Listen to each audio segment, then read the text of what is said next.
Welcome to Haritha's ఇంటి రుచులు. గుంటె పొంగనాలు ఇవాళ మన రెసిపీ ఫ్రెండ్స్. ప్రాసెస్లోకి వెళ్ళిపోదాం పదండి.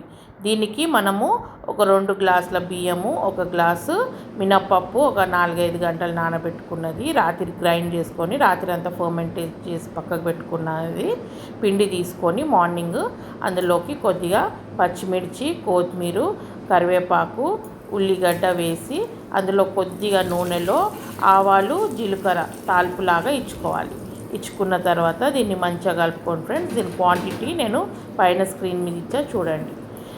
మంచిగా కలిపేసుకొని మన సాల్ట్ టేస్ట్ వేసుకొని పచ్చి కొబ్బరి కొద్దిగా ఒక 2 ముక్కలంత చిన్న ముక్కలంతా సన్నగా కోసి అది కూడా కలిపేసుకొని మన గుంట పొంగనాల పాత్ర ఉంటుంది కదా అందులో మంచిగా ఆయిల్తో కోట్ చేసేసి మంచిగా ఇవి ఒక్కొక్క దాంట్లో మంచిగా ఫిల్ చేసేసి దాన్ని మీడియంలో పెట్టేసి మంచిగా ఇరువైపులా క్రిస్పీగా ఒకవైపు క్రిస్పీగా వస్తుంది ఫ్రెండ్స్, ఒకవైపు సాఫ్ట్గా వస్తుంది.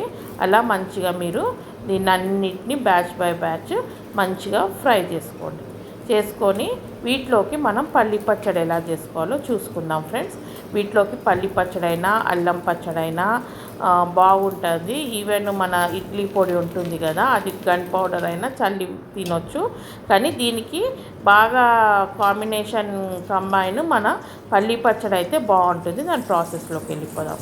ఒక కడాయిలో కొద్దిగా నూనె పోసుకొని ఎల్లిపాయలు, జీలకర్ర, పుట్నాల పప్పు, పల్లీలు అండ్ పచ్చిమిర్చి కారము ఎలా ఉందో దాన్ని తగినట్టు ఫ్రెండ్స్. తక్కువ ఉంటే ఎక్కువ వేసుకోండి, ఎక్కువ ఉంటే తక్కువ పచ్చిమిర్చి వేసుకున్నాక అందులోకి ఒక సగం చిప్ప కొబ్బరి కూడా వేసుకొని ఒక చింతపండు పల్పు వేసుకున్నాను నేను.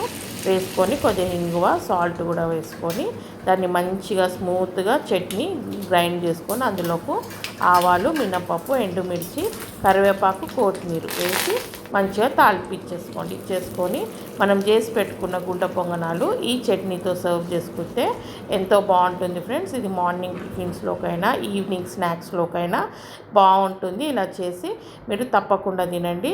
ఇది మీకు ఎప్పుడైనా దోశ పిండి, ఇడ్లీ పిండి మిగిలిపోయినా ఈ ప్రకారంగా చేసుకుంటే మీకు అది నెక్స్ట్ డే ఒక టిఫిన్ లాగా కూడా వస్తుంది ఫ్రెండ్స్. కాబట్టి మీరు తప్పకుండా ఇది ట్రై చేసి ఇది మీకు ఎలా టర్న్ అవుట్ అయ్యిందో నాకు కమెంట్స్ రూపకంగా చేస్తారని ఆశిస్తూ ఉన్నా. మీరు తప్పకుండా ట్రై చేసి ఎలా ఉందో చెప్పండి. Do like, share and subscribe my channel Haritha's ఇంటి రుచులు.